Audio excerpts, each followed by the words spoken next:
Recently, around 10 p.m. every night, a war drama unfolds at the doorstep of my neighbor's house. The ex-wife accuses the unfaithful husband.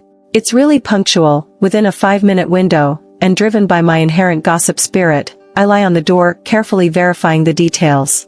In the first couple of instances, the ex-wife was alone outside, her local accent too heavy, and her pace too fast. All I could make out was her alternating between lamenting and accusing, rising and falling in front of my house. The man, however, remained silent, not opening the door, not responding, not taking the bait. I figured it was a Cold War tactic, thinking that after a few rounds, the ex-wife would find it uninteresting and leave. But the ex-wife is quite persistent, coming back for the same performance every night. Eventually, the man couldn't hold back anymore, probably feeling the negative impact. Despite having a neighbor like me who tolerates this, he cares about his image. So, after 2 or 3 rounds, the man takes the bait. At first, it's a calm and low conversation. Gradually, the volume rises, and then it's a full-blown argument. During these fights, the man's local accent is also heavy, and I can't understand most of what's being said. However, the intensity of their exchange, the back-and-forth attacks, are vivid and clear. This continues for about half an hour, both parties losing their voices, and then a ceasefire. The next night, the cycle repeats. As a woman confined to her home, I, who was bored to death, finally found a bit of excitement in the monotonous life, haha. But, well, truth be told, I'm not that nosy. I don't really want to eavesdrop on the quarrels of a divorced couple. What I really want to know is how this ex-wife, filled with grievances from head to toe, ended up in such a tragic situation. It's really heartbreaking, at the age of 40, being abandoned by a man. Clearly, the man was at fault first, having an affair, but during the divorce, the house, the store, savings, and even the son ended up in the man's hands. Now, the man and his second wife are living happily together, the little son is already toddling, and the elder son gets along harmoniously with his stepmother. Meanwhile, this woman who comes every night to vent, has no fixed place to stay, is plagued by illness, has no job or income, and looks old and haggard. That's the entire content of the woman's complaints. Although I can't understand their arguments, I am, in fact, an informed party. I am quite informed. There's a reason behind all of this.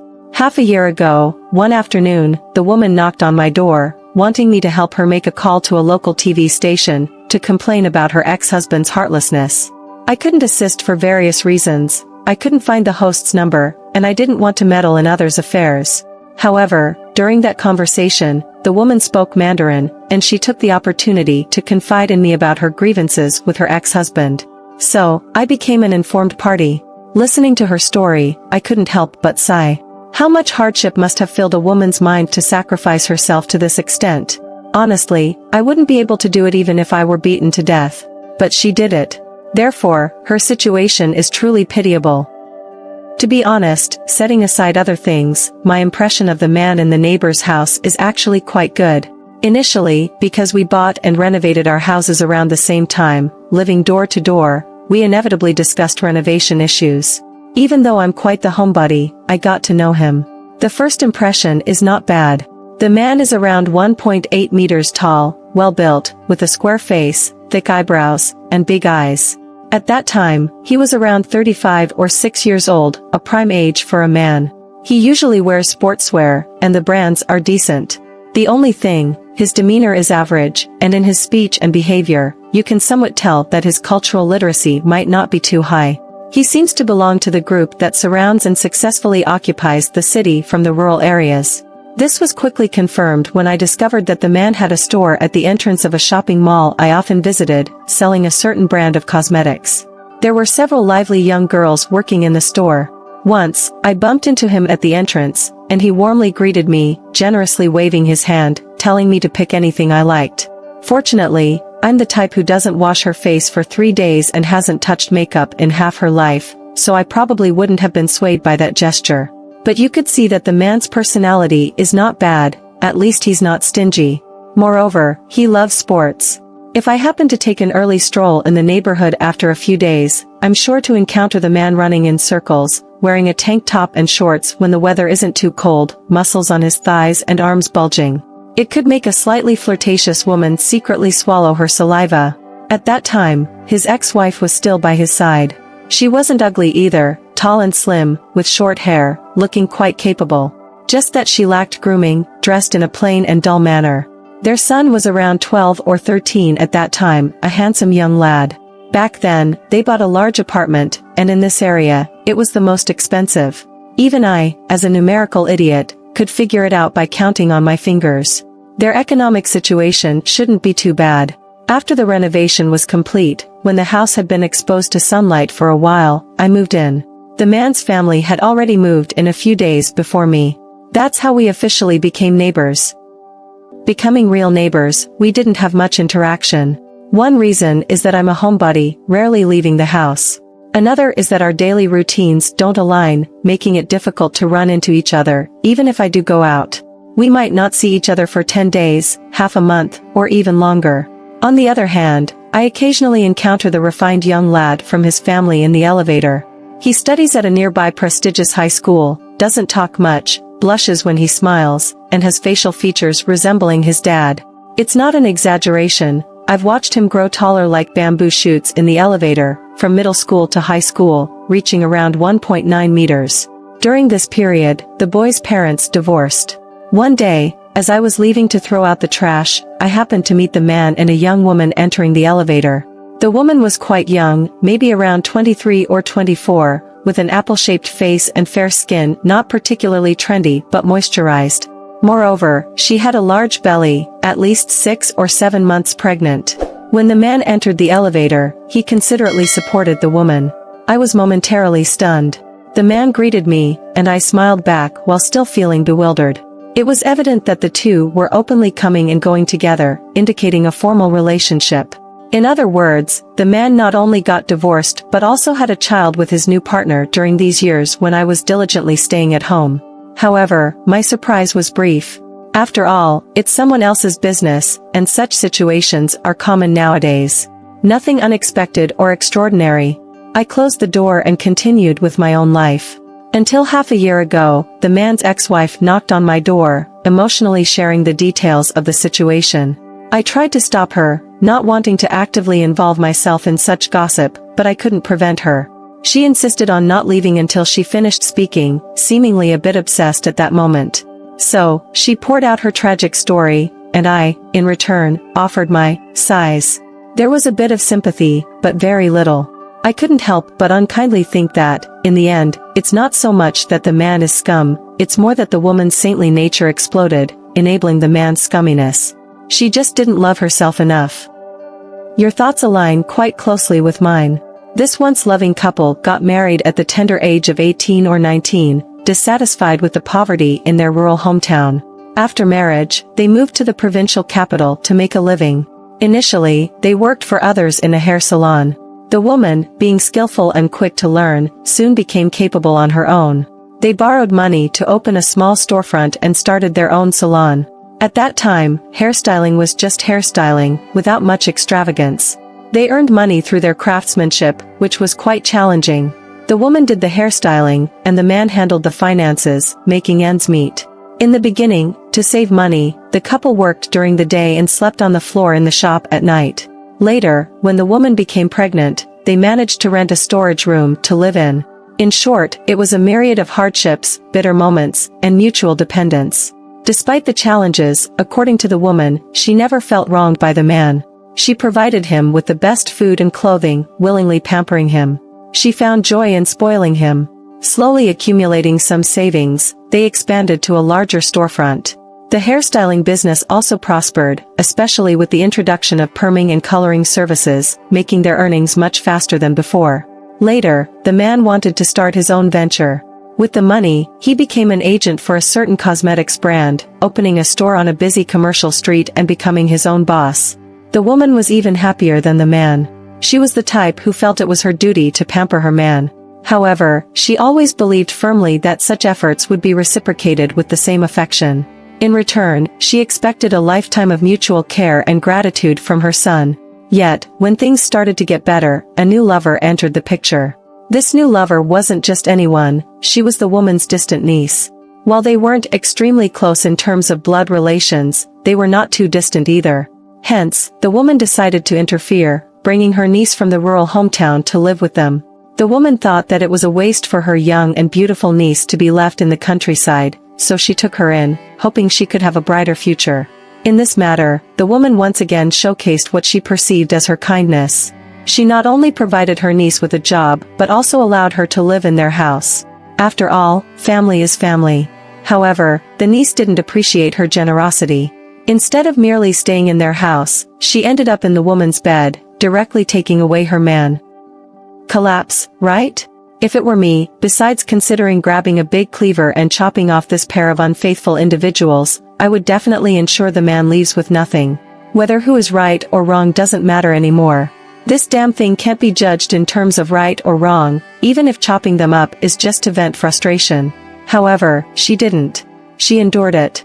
The reason for enduring was, for the sake of her son. I don't know how the man managed to do it, but not only did he make the woman sign the divorce agreement, but he also got her to agree to leave with nothing. According to the woman, her son was still in high school at that time. The man promised her that the investment property they owned would be put under their son's name, providing for him. After all, whether for college or marriage in the future, the expenses would be substantial, and the son would bear the burden. By that time, the woman's health had already deteriorated. It seemed she had suffered from a cerebral hemorrhage with some lingering effects. Her movements were not as agile, and the hair salon had to be sold. The funds were kept in the man's cosmetics store. However, the man showed her the account books, explaining that due to online competition, the physical store had been struggling in recent years, barely making any money, sometimes even running at a loss. In other words, there were no savings. Furthermore, the current residence was under the man's name, and there was still an outstanding mortgage. The man said he would repay the mortgage and rent a place for the woman. Regardless of whether the store made a profit or not, he would provide her with a monthly living allowance. The woman agreed. At that time, not only did the woman agree, but she also thought the man had it quite tough. Considering the unfaithfulness, the other party was her niece. Having a falling out would make things difficult back in her hometown. Her own health was not good, and the man's arrangements seemed suitable. Really, it's just appropriate. They divorced just like that. The man indeed rented a house for his ex-wife and provided a monthly living allowance. He persisted for 6 months. After 6 months, when the woman's lease expired, the man didn't renew it, and the living allowance stopped. The reason was simple: the man needed to support his son in college, and the younger son had been born. Therefore, he couldn't afford to support the woman anymore. He couldn't spare a penny. The woman's financial awareness probably awakened at this point, but it was already too late. During this time, the man had meticulously concealed his so-called assets and turned the tables. According to him, he had no obligation to support the woman, and not asking for child support for their son was already an act of kindness. The man showed the woman the accounts, emphasizing the enormous expenses for their son, all of which he endured. He claimed he simply couldn't afford to support her anymore. From then on, they owed each other nothing. It was at that point that the woman began her accusations, visiting every now and then to vent her grievances. The man rarely responded, and his family mostly avoided confrontation. During the day, they weren't at home, and at night, they pretended not to be at home, letting the woman create a commotion on her own, which was futile.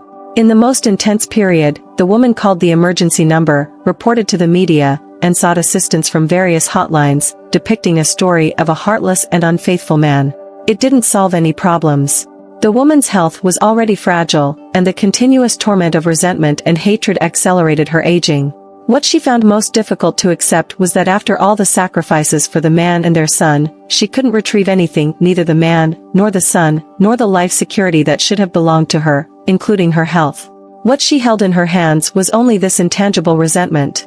The most tragic part of this nearly half-month melodrama concluded in a way no one could have anticipated. That night, it wasn't the man who came out to face her accusations, it was their son, a tall and handsome young man in his 20s. The young man spoke Mandarin, so even through my not-so-thick security door, every word was clear as day, especially since I was already eavesdropping. The young man said, "Please don't come again, Mom. If you have no shame, at least we want to maintain ours." At that moment, it felt like something pierced through my heart. I wanted to curse but choked on my words. After that, she never came again. The nights outside the door finally became quiet. In fact, the next morning, I saw her son, the white-eyed wolf. A tall, handsome young man. I encountered him in the elevator, and as usual, he smiled at me, a bit shyly.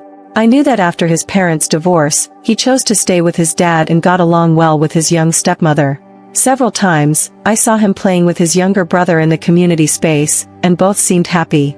He was indeed a white-eyed wolf, but surprisingly, I could understand him to some extent. Compared to someone who only knew how to give, never asked for anything, and monotonously transformed herself into an old, unattractive woman, he might prefer the life created by his own father, moist, comfortable, decent, and even lusting after beauty. At that age, he still had the charm to attract young girls. In his eyes, this kind of life was vibrant, flavorful, alive, with infinite possibilities. Even the stepmother who had taken the place of his mother as the third party was decent, well-dressed, and enjoyed life. In his son's eyes, this kind of life was fragrant, enjoyable, and full of vitality. His biological mother, on the other hand, was dull, boring, stagnant, without excitement or brilliance. Despite all the years of selfless dedication, it was merely a disregard for herself. This vivid example tells us that selflessness is a woman's weakness. As a woman, don't think that sacrificing yourself for a man will make him grateful and appreciate you. The same goes for children. If you want them to value you, you must maintain your dignity. Dress well, eat well, and know how to take care of yourself, not just giving the best to men and children while neglecting yourself. Most importantly, keep moving forward and become a better version of yourself. If you don't give up on yourself, others won't give up on you. Sacrificing oneself doesn't create a grateful marriage, it only results in a diminished self. It's not worth it.